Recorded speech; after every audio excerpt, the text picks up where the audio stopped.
Our next speaker is Miles Orvell, a professor of English and American Studies at Temple University in Philadelphia, with wide-ranging interests in literature, art, and their relationship to broader cultural issues.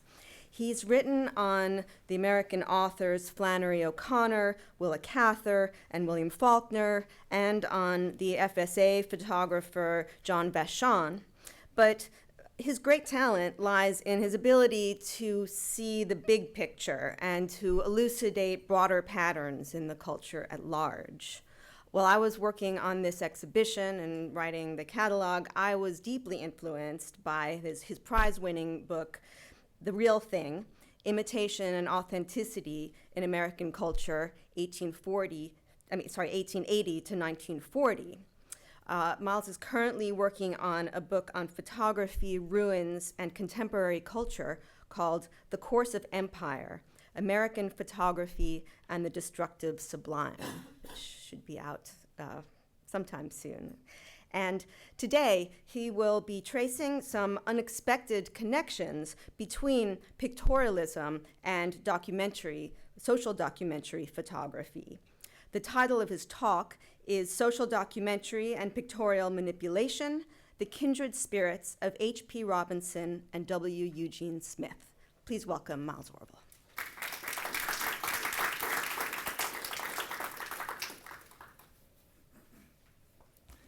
Thank you very much, Mia, for that introduction.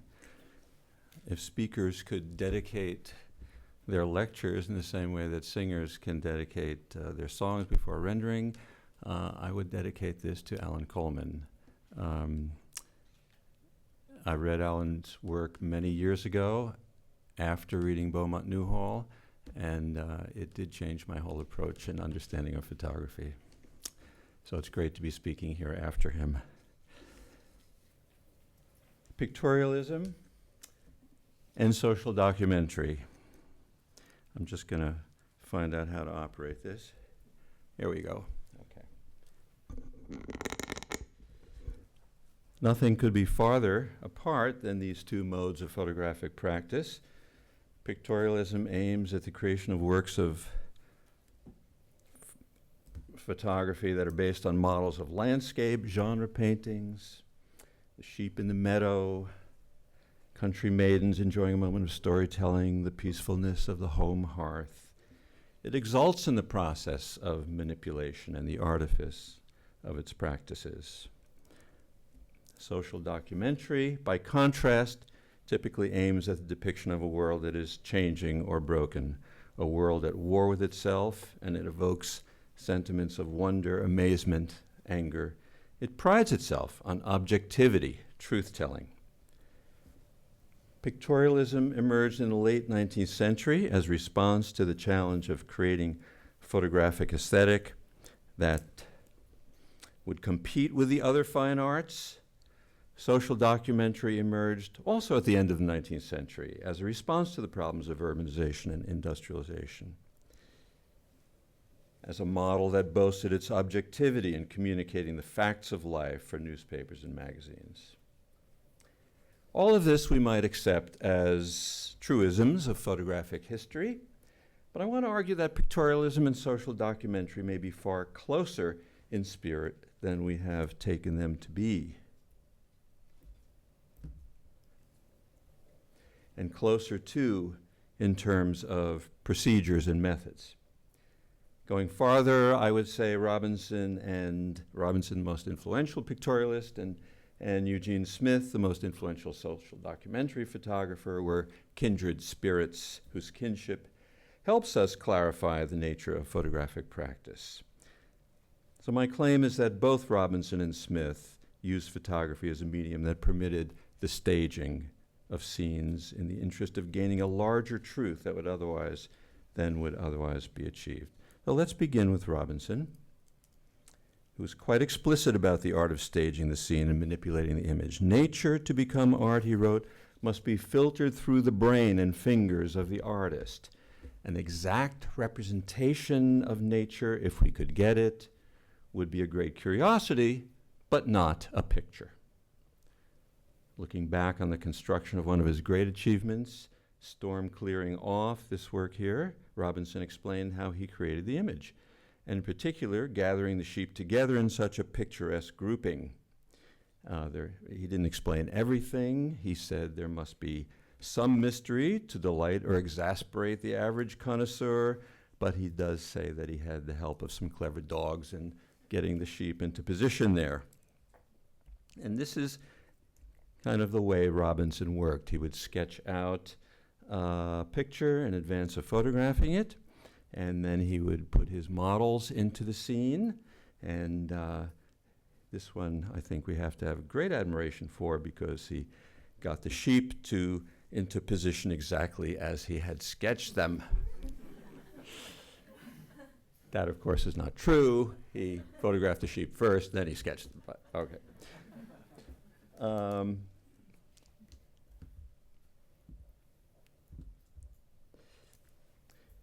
And in these other examples, models were employed to enact the roles of country folk, with the titles giving an anecdotal quality to what we might call the photographic equivalent of genre painting.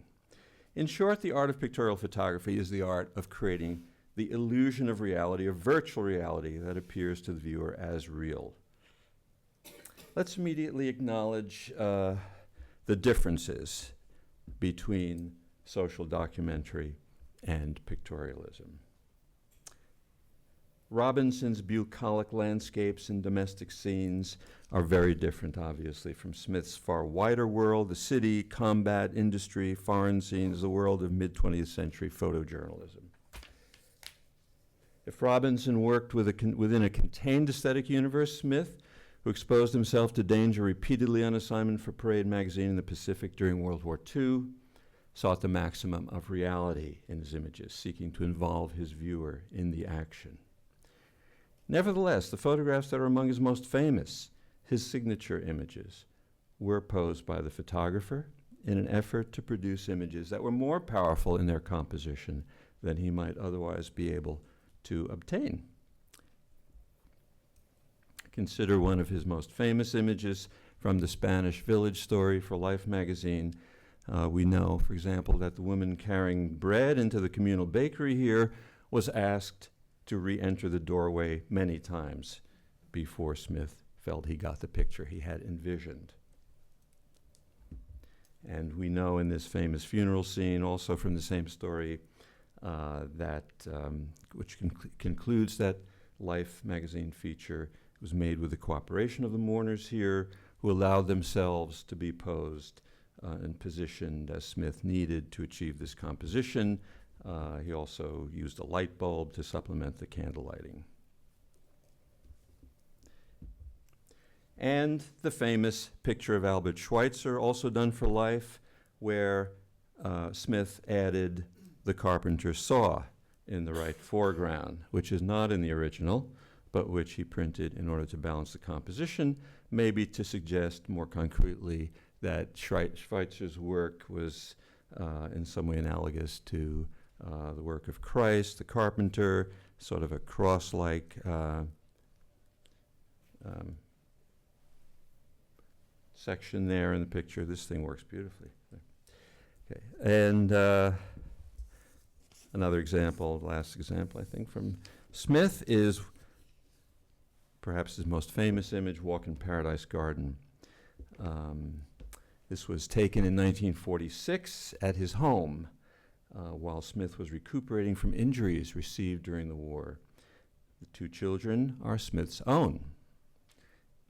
He had often observed them walking in this area of his backyard, and at this moment, feeling a surge of optimism, his work was on exhibition at Manhattan. Smith brought his children to this spot and photographed the scene, and he wrote, "To complete my foreseen composition." They held hands and walked through like Adam and Eve, still innocent, walking into the Garden of Eden. The simplicity of the image, the quality of hope it embodied for post-war America certainly caught the eye of Edward Steichen, who used it famously as the last image in the family of man, and it has been reproduced subsequently many times, even in a Ford Motor Company advertisement. And we could add, among many others, an image that's been identified with Smith from its first publication, the mother bathing her daughter at Minamata, evoking the imagery of the Pietà. As Susan Sontag observed, it may be too artistic an image, with the aesthetic response of the viewer overpowering whatever empathy it also designed to elicit, distancing us from reality. The aestheticizing of suffering, whether from industrial toxins, as here, or poverty, or disaster, is at the core of our contemporary sense of photography's inherent dilemma. The photograph must call attention to itself, but it must also convey its meaning apart from aesthetic pleasure. And that dilemma is one that Smith and other documentary photographers have placed at the center of any ethics of representation for contemporary viewers. But it's important to note that for Smith, the conflict between art and documentary was not a conflict. He portrayed his purpose as precisely a reconciling of these two different aims, which he saw as compatible and complementary. In fact, this is a repeated motif in Smith's writing, as in this letter, one of many examples from 1951, where he says, "I am always two. I am always the photographer-artist, trying to bring artistic greatness to my work. I am the journalist, trying to be honest." It's also important to note that Smith did not invent this practice. His assumptions were based on notions of photographic direction that were widely understood by the FSA photographers who worked under Roy Stryker, including Walker Evans, Carl Meidens here, Russell Lee, many others, Ben Shahn, Arthur Rothstein. It was common practice among these photographers to position their subjects so as to achieve the appearance of reality and also the quality of a typical representation. The key word here is typical, and the purpose of the posing and direction was to achieve an image that would seem not only the record of a moment in reality, but the representation of the larger idea for which the image stood.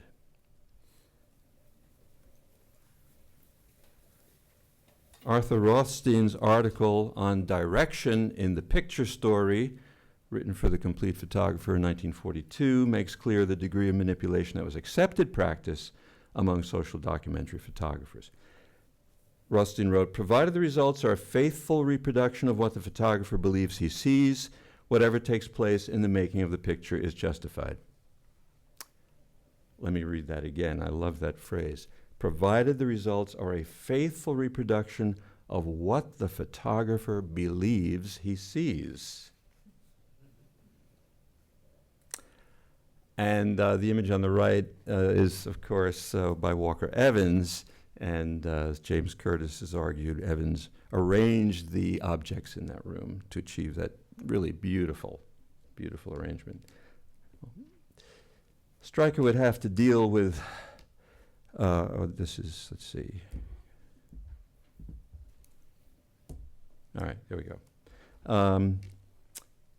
And this is Rothstein's famous Dust Bowl image, where he actually used it as an example in the article he wrote on directing the Picture Story, saying that he was very proud to have achieved this result by having the little child hold back a little bit, the others move forward, walk into the storm, and get this image here, which is a depiction of the Dust Bowl storm, even though the sun is shining, as you can see from the shadows that are being cast here.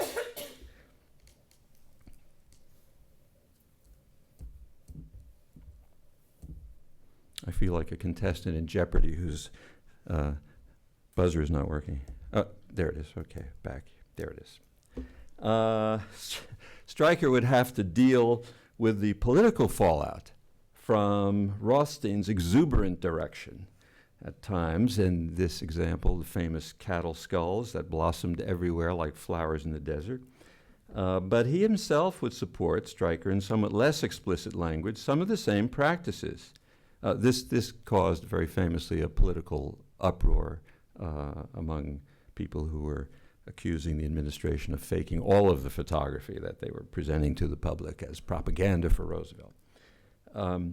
But Stryker wrote in his essay on documentary photography, the job, after all, is to recreate on the negative as close a reproduction of the actual conditions as possible.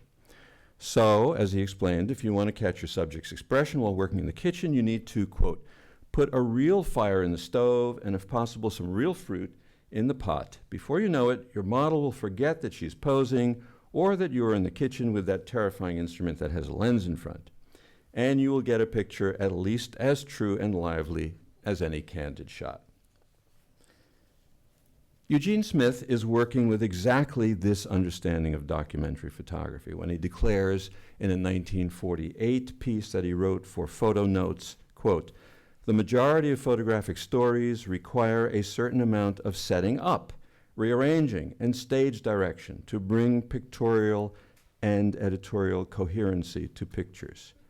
Here, the journalist-photographer can be at his most completely creative, and it is done for the purpose of a better translation of the spirit of actuality. It is completely ethical. This was, after all, the era of the March of Time, when documentary newsreels would be reenacted for the camera and shown to unsuspecting millions in the theater as fact. And we could go back even further to Jacob Riis, setting up his subjects in the earliest social documentary photography of the 1880s to find the basic elements of this thinking and practice, the pursuit of the documentary as a typical representation of reality that required posing. From the moment the camera enters the social scene, real people start to play themselves, to perform their expected identities, as if cooperating with the photographer is the only real purpose in life.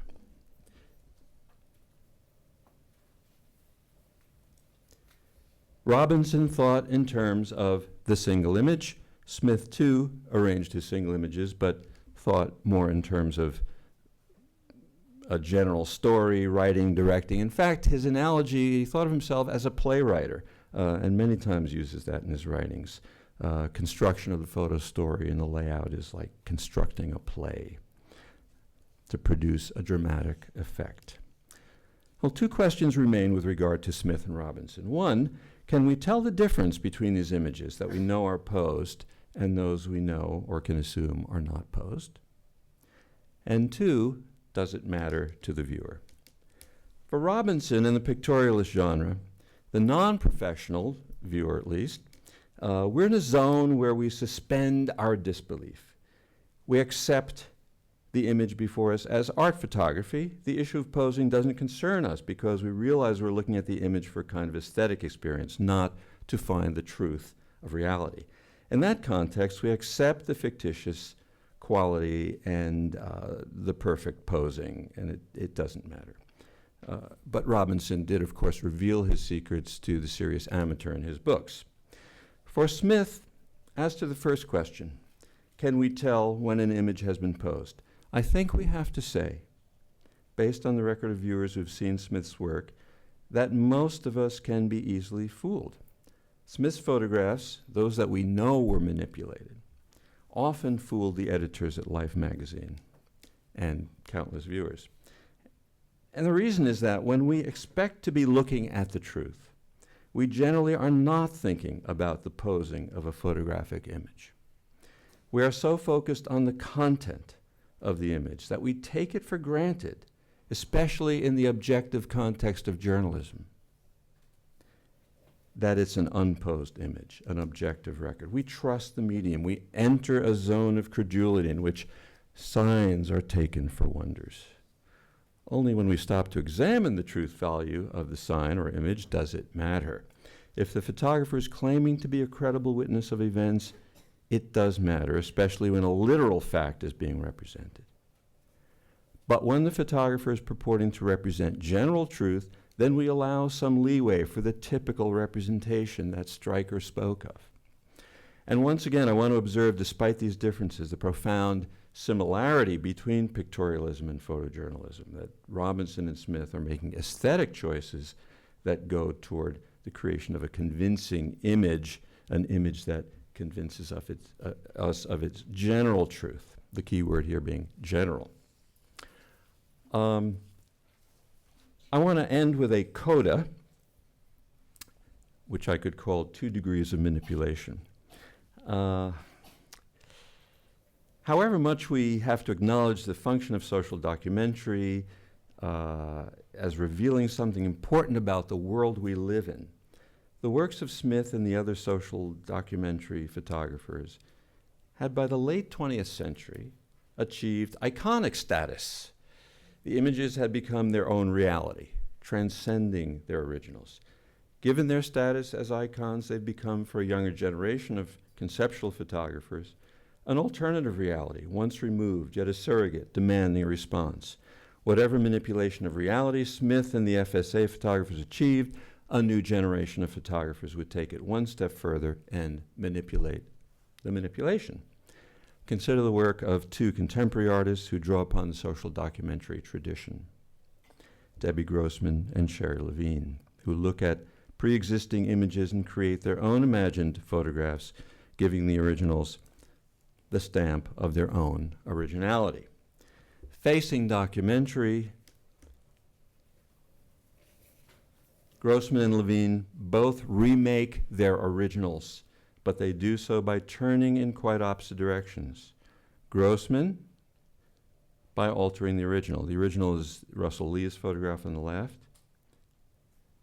And Levine, as we'll see in a moment, by altering nothing except the framing context. Grossman appropriates Russell Lee's famous Pie Town series, created in 1940 as part of the FSA project's effort to represent the heart of American values, the small-town community that would make the coming war worth fighting for. Grossman remakes, or rebakes, Lee's Pie Town with a deft hand, so that we almost think we're looking at Lee's original series, except that male figures have undergone a sex change operation here, and now appear through Grossman's digital fabrication as female. It's as if we've entered an alternative universe, not unlike that imagined by the great feminist writer Charlotte Perkins Gilman in her 1915 novel Herland, a world in which everyone is female.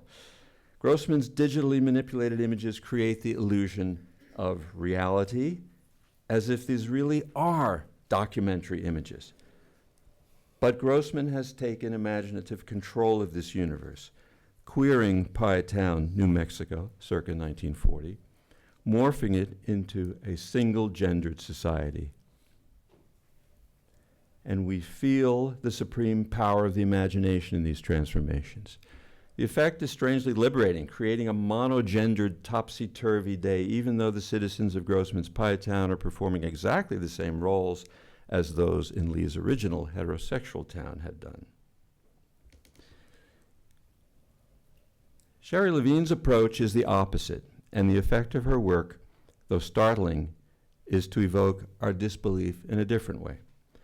Rephotographing Evans' classic 1930s works from a book, Levine's versions from 1979, are close enough to the originals to be virtual duplicates. Walter Benjamin really needed Sherry Levine to perfect his argument.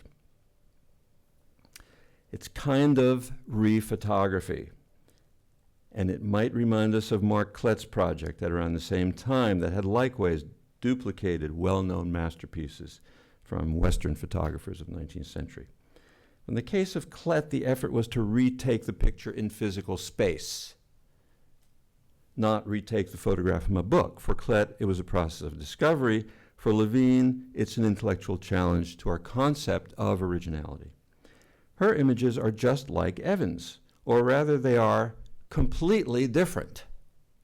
In the same way that Borges' Pierre Menard rewriting Don Quixote in the 20th century, word for word, produced an entirely different work from Cervantes, and a greater work, Borges playfully suggested.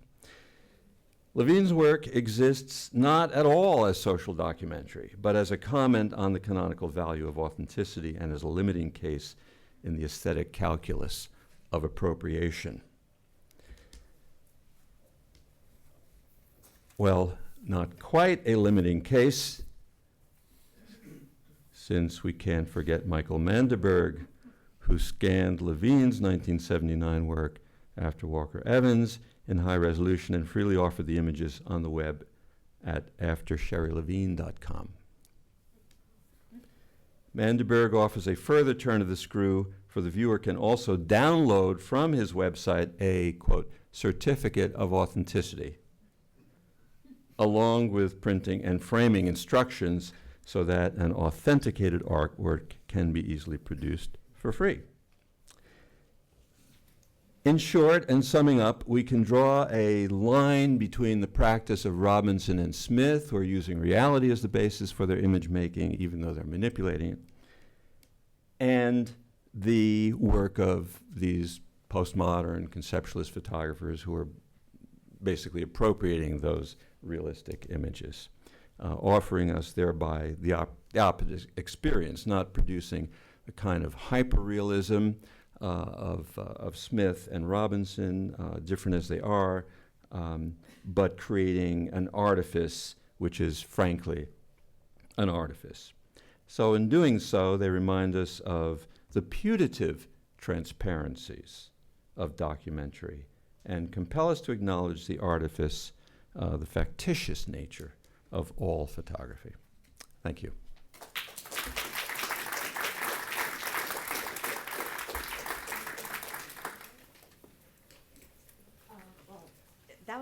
I would like to start off the questioning. I just have a question about why you think that these controversies about staged documentary photographs are still so powerful today. Why people are still so concerned about whether Roger Fenton moved cannonballs in his pictures of the Crimean War, and whether that Robert Capa's picture of the soldier in the Spanish Civil War was in fact staged or not, or whether it really happened. I mean, it seems like today, the public, we all have putatively a more sophisticated attitude towards photography and truth, and that only the most naive viewers would actually look at a picture and think that it represents the unadulterated truth. And yet, Errol Morris has published, a best-selling book,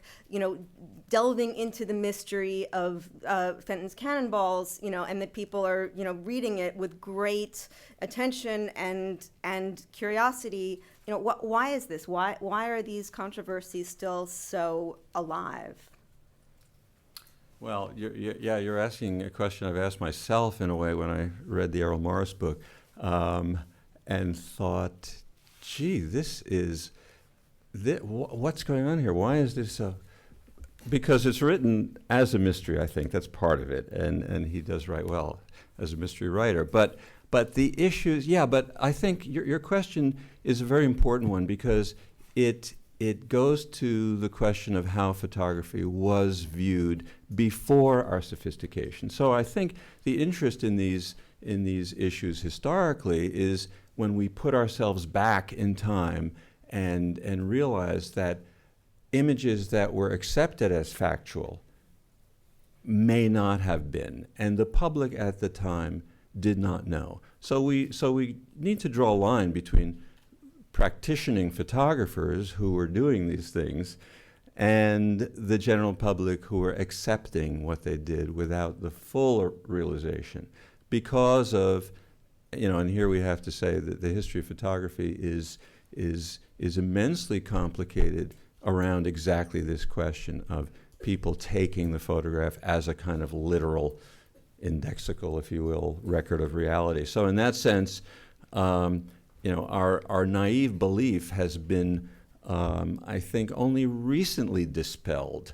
And certainly the advent of digital photography has been one of the major factors in making us all aware now of the ease of manipulation, and then going back and seeing manipulation. But photographers, or rather readers of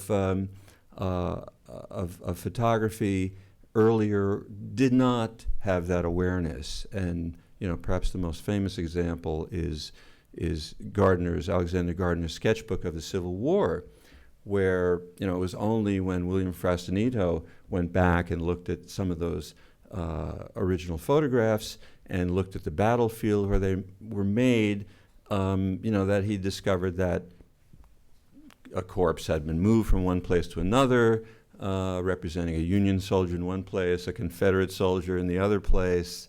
Could do this in black and white, and other kinds of manipulations of reality that had been practiced by Gardner on the unsuspecting public, and especially when Gardner presented this as fact, that, you know, that you couldn't. I mean, he said you can't fake a picture, so everything here is going to be believed. But he did fake pictures. The public didn't know that. So I think it's sort of when we look historically at photography, we can be excited again and intrigued again by that whole question of credulity, which is, you know, at the center of the nature of photography in a way.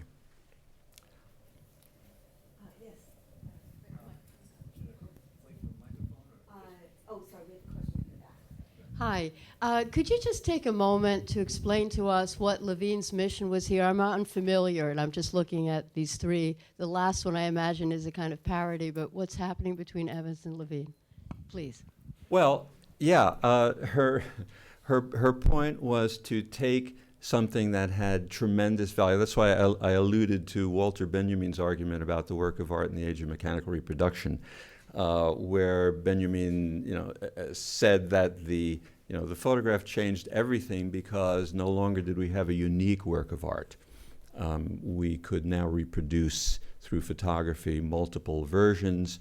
The original aura that obtained with a work of art in a traditional sense evaporates when that happens. And here we have, what is an original photograph is the question that Levine is raising. Is an original photograph the same if it looks the same as the original? So it's a work of conceptual art in that sense, and it's also a work that is addressing the issue of market value and saying, well, if we pay, whatever the price is now for a Walker Evans photograph that was originally printed by Evans, let's say, here's the same photograph that I can reproduce.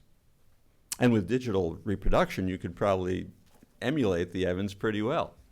And my photograph is going to cost you only this much, and then Mandelberg comes along and says, well, okay, I can do that too, and it's for free. So it's partly addressing the whole issue of the concept of originality and also market value, and trying to undermine those things that are sort of, you might say, the pillars of the art establishment. Alan, you have a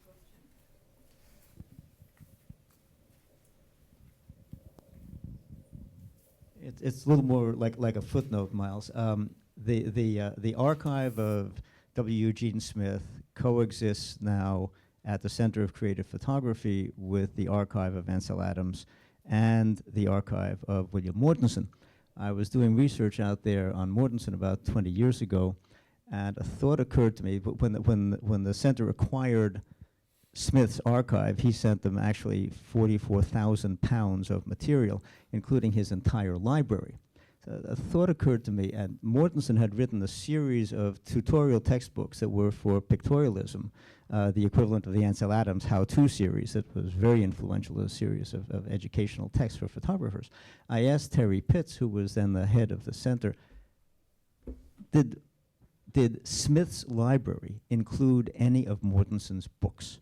He went off to their computer and came back about 15 minutes later. It says 7 of Mortensen's books, including 5 of his tutorial texts, including texts on that text called The Negative, which is about altering the negative post-exposure, etc. So Smith would have had reference to Mortensen's techniques for manipulating prints and manipulating negatives. That's great. Thank you. Fascinating. So my question is to push you a little bit more on your does it matter question, where if I understood you correctly, you gave us a kind of yes and no and it depends kind of answer, which is, of course, both appealing and right, but invites one to push you further. I mean, you gave an answer, as I understood, that sort of said if you're presenting it as the literal truth, then yes, it does matter. And if you're going for something bigger or more conceptual or more typical, then perhaps we'll give you more leeway. But I wanted to sort of push you on some of the kind of photojournalism norms, right? That, you know, the editors of Life were fooled in the sense that they didn't know that some of these images were staged and might have interpreted them differently had they known. And yet there are these forms of constructedness that we're pretty comfortable with, even within the ethics of representation for photojournalism and documentary. The waiting for the perfect moment to click, that's fine. Cropping, that's okay too. And so I guess I wanted to push you a little bit on that boundary and whether that's kind of a convention that's comfortable or whether there are whether there's an epistemic or conceptual basis for it, or whether it's a continuum, or where we draw the line between faking it and not. Yeah, well, that's a great question, and I rewrote that section of the paper a million times, trying to say very briefly where you could draw the line and when it mattered. Yeah, and I've thought about that a lot. I don't have an easy answer, but I'm happy to, you know, sort of think about it right now, and knowing or anticipating that you might talk about some of these things in the context of legal studies and legal issues, it certainly is relevant there where photographs have been used as proof, as evidence, and where the literal quality of the photograph is precisely what must be, you know, adjudicated and taken. So in that context where photographs are still being used as evidence, even in a digital age, though I'm not current on this issue, but I'm assuming that's the case. But you'd have to prove that it's not a manipulated photograph if you're going to use a photograph. But photographs have been, in many historical cases, legal cases, been used as evidence. So in that sense, manipulation is out of, you know, you would not accept that. What I was intrigued by was, and this is something that maybe Jordan is also intrigued by, because I know he's working on this subject with regard to the 19th century, is that state of mind that we enter when we look at a photograph that is supposed to be true. That, you know, and what I was trying to do is distinguish between an art image, let's say by Robinson, where we come to that and say, this is art, this is a picture, I'm not even thinking about whether it's true. When we come to a work of photojournalism, we expect truth there. We suspend our disbelief, trusting the photographer. And in that sense, it does matter whether or not the image has been faked. But here we get to the question of the degree of faking. So that if, and you know, this, a concrete case that maybe illustrates this best is Arthur Rothstein's skulls. You know, that was a case where Rothstein moved the cow skull, evidently, clearly, from one place to another, getting these different images. They all were representing conditions of drought in a dramatic way that photographers would have said, yeah, that's okay, that's, yeah. You know, there was a drought going on. The furor arose because Republicans in opposition to Roosevelt saw those images as fake, and another, you know, local senator said, well, but, you know, that dry riverbed that the skull was placed on would be dry at that time of season anyway, even if there were a drought, you know, therefore this is all within the natural realm. There's no need for, you know, policies here to come in. This is fakery, propaganda, and so forth. But he was illustrating something that was, you know, in a larger sense true. So if you might say when an image is challenged by a skeptic, then you can begin to draw that line more carefully than you might otherwise. The general viewer might have looked at the Rothstein skull and said, yeah, I see what that's representing. That's okay, understood, accepted. But the skeptic would say, no, that is not acceptable. But that would be my. I'm not sure whether that's helping the argument, but I certainly agree with you. It's a very complex argument, and what fascinates me most is that, I was trying to think back to my reading, my naive reading of photojournalism, before this question was relevant to me, and how easily I, as a reader, would accept an image without questioning it, and not even thinking, was this posed? Not sure. I think we do this. I think it's just part of our way of suspending disbelief when we read material, and it's only when we're challenged that we have to think beyond that to some deeper questions.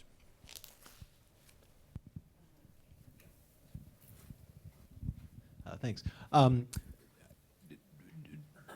You've made the distinction in your comments now that I think you're not making in the title of your talk, and that you didn't address explicitly in the talk either, between what you were referring to as social documentary and photojournalism, which really is a pretty distinct idiom, certainly a very distinct professional track for Smith to be practicing as opposed to the FSA photographers. And that context of Life magazine seems pretty important for understanding a particular way in which Smith's images are credible as spontaneously made exposures in the real world, as opposed to set up shots. I mean, you can believe that the woman carrying the bread into the doorway in the Spanish village was caught on the fly by Smith, partly because he's using focus in the foreground and not in the background in a way that would have stood out against other life stories in which everything is perfectly lit by multiple flashes. And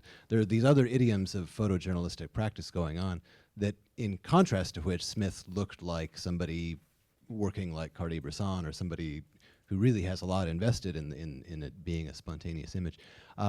And I wonder if that distinction is something which, by playing that up, addressing it sort of full on, it seems to me you get much more to the truth of Smith as somebody reconciling his ambition to be a art photographer and to deliver something true about the world, something typical and general about the truth of the world, than by thinking of him in the same light as the social documentary photographers. There's something, what's ultimately being conveyed is not just that conditions are this way in this village, but that in this village things have this stately, noble, tragic appearance to them, even though they're photographed spontaneously, which, as you're showing, of course, they are not achieved spontaneously. In other words, that the artistry, it goes a couple of layers deep. It goes into the context in which people are consuming these pictures and the